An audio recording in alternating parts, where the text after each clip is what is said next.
नमस्कार परम प्रिय मित्रों, मैं हूं आपकी अपनी उमाश्री। आपका बहुत बहुत स्वागत करती हूं।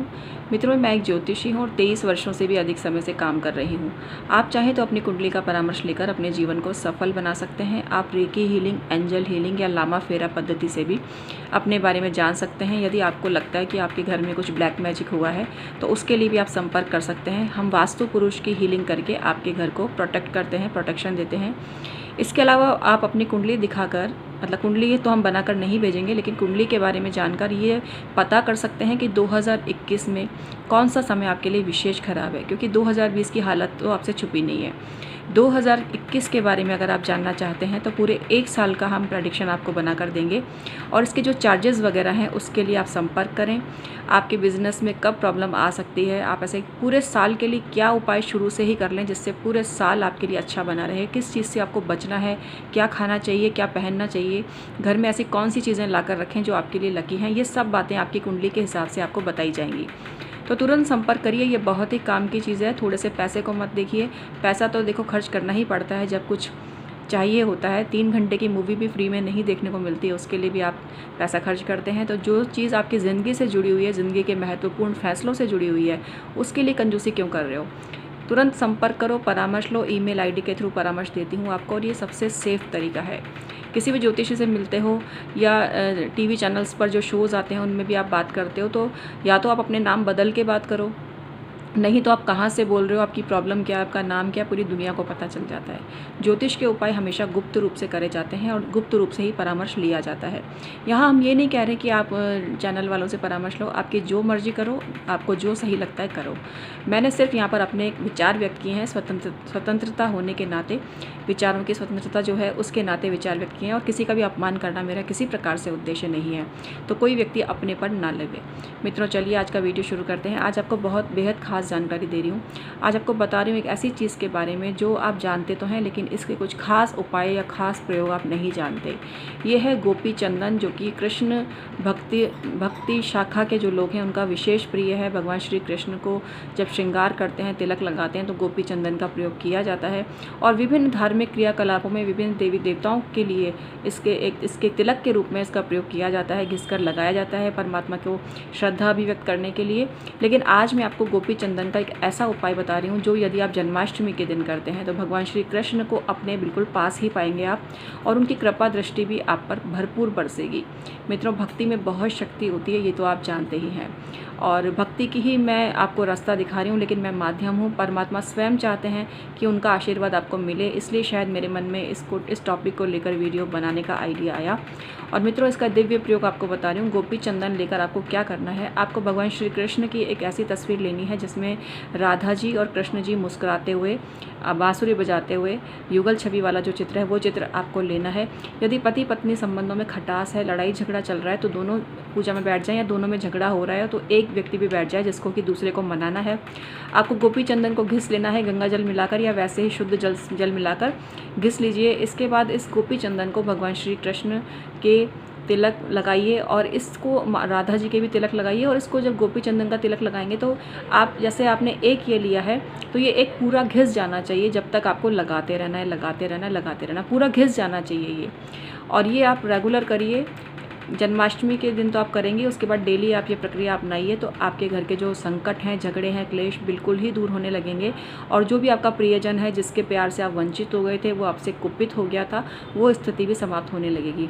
लेकिन आपके मन में भी अच्छी भावनाओं का उद्गम होना ज़रूरी है। आपको भी अपने ईर्ष्या द्वेष को समाप्त करना पड़ेगा। वैसे तो जब आप ये उपाय करेंगे ना तो ऑटोमेटिकली आपका जो मनोमस्तिष्क है वो पवित्र होगा और आपके मन में अच्छे अच्छे ख्याल आएंगे, जिसकी वजह से आपकी जो समस्या है वो दूर होने लगेगी। तो मित्रों, कैसा लगा आज का ये उपाय? तो 12 अगस्त 2020 को जन्माष्टमी है और उस दिन आप ये उपाय अवश्य ही करें। इसके अलावा मैं एक उपाय और बताती हूँ आपको क्या करना है कि जन्माष्टमी के दिन सुबह सुबह स्नान इत्यादि करके और अपने जो पूजा स्थान है वहाँ पर आप पूरी सफाई वगैरह कर लीजिए। उसके बाद आप एक पाटा बिछा दीजिए। उसके बाद पूरी जगह का आप डेकोरेशन करिए और झांकी वगैरह बनाइए। एक प्रसंग है जिसमें युधिष्ठिर के पूछने पर भगवान श्री कृष्ण ने उनको जवाब दिया था कि उनको किस तरह की पूजा पसंद है। वैसे तो रात्रि 12 बजे पूजा होती है, लेकिन तैयारी सुबह से ही चालू हो जाती है, क्योंकि भगवान की झांकी बनाने में लोग छोटे छोटे घर बनाते हैं और पूरे ब्रज प्रदेश की जो संस्कृति है उसको साकार करते हैं। भगवान श्री कृष्ण के जीवन से जुड़े हुए विभिन्न प्रसंगों को दर्शाते हैं और लोग उनको देखकर आनंदित भी होते हैं और भक्ति से सराबोर भी होते हैं। तो ये प्रक्रिया आपको सुबह से ही चालू कर देनी है। और युधिष्ठिर के पूछने पर भगवान श्री युधिष्ठिर ने जब पूछा कि श्री कृष्ण को किस तरह की पूजा पसंद है, तो भगवान श्री कृष्ण ने जवाब दिया था कि जन्माष्टमी की जिस समय पूजा होती है उस दिन भक्तजनों को ये काम जरूर करने चाहिए, जो मैं मित्रों अब आपको बताने जा रही हूँ।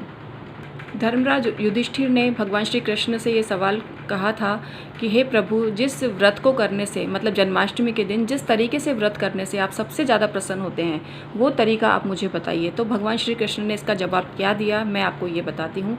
इसका आधार प्राचीन ग्रंथ हैं और उन्हीं आधार पर मैं आपको बता रही हूँ। युधिष्ठिर के पूछने पर भगवान श्री कृष्ण बोले कि हे युधिष्ठिर, ये जो जन्माष्टमी का व्रत है ये एक ऐसा व्रत है कि इस एक व्रत को करने से ही 7 जन्मों के पुण्यों का प्रताप मनुष्य को मिलता है। जो पापी मनुष्य होता है उसके 7 जन्मों के पाप इस व्रत को करने मात्र से नष्ट हो जाते हैं और वो जो पाप थे उसके समाप्त हो जाते हैं। इस व्रत को करने से एक दिन पहले दंत धावन करके व्रत के नियम का पालन करना चाहिए और व्रत का संकल्प लेना चाहिए एक दिन पूर्व। ये श्री कृष्ण भगवान ने जो कहा वह है मैं आपको बता रही हूँ, जो कि प्राचीन ग्रंथों में वर्णित है। युधिष्ठिर को बताते हुए भगवान श्री कृष्ण कहते हैं कि जिस दिन जन्माष्टमी है, जिस दिन मध्याह्न का समय है, उस दिन एक सूती का गृह बनाएं और वहाँ पर माता देवकी की प्रतिमा को स्थापित करें।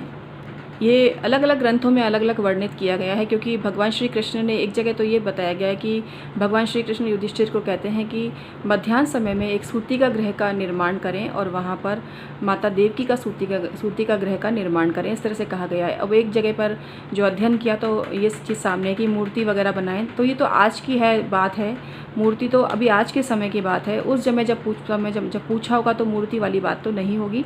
तो खैर, भक्त सिर्फ भक्ति को देखते हैं और आप ये जो मैं बातें बता रही हूँ उसको उसी दृष्टि से देखें। इसमें कोई किंतु परंतु लॉजिक वो नहीं ढूंढना है, क्योंकि हम इस टॉपिक पर कोई रिसर्च नहीं कर रहे हैं।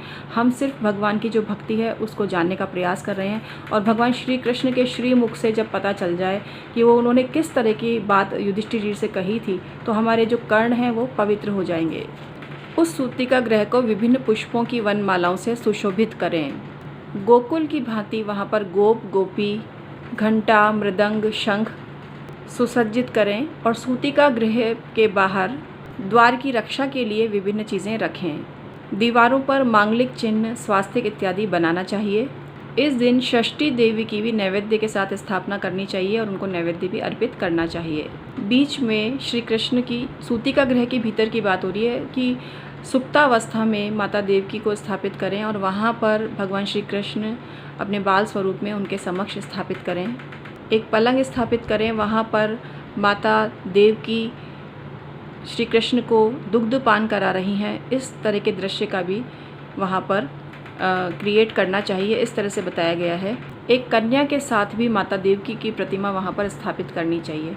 अब आपने देखा होगा ना कि जो भगवान की झांकी बनाते हैं लगभग उनमें वही दृश्य होता है, झूला झूलते हुए बाल कृष्ण होते हैं। और इस दिन भगवान श्री कृष्ण को बाल स्वरूप में जो झूला झुलाया जाता है उसका एक अलग ही पवित्र मीनिंग है, क्योंकि जिन लोगों को संतानोत्पत्ति नहीं हो रही है उनके लिए जन्माष्टमी का व्रत तो विशेष फ़ायदेमंद होता ही है। लेकिन इस व्रत के दिन यदि झूला झुलाया जाता है या झूला मंदिर में दिया जाता है या झूला किसी को गिफ्ट दिया जाता है तो उस दिन बहुत ही ज़्यादा शुभ माना जाता है, अच्छा माना जाता है।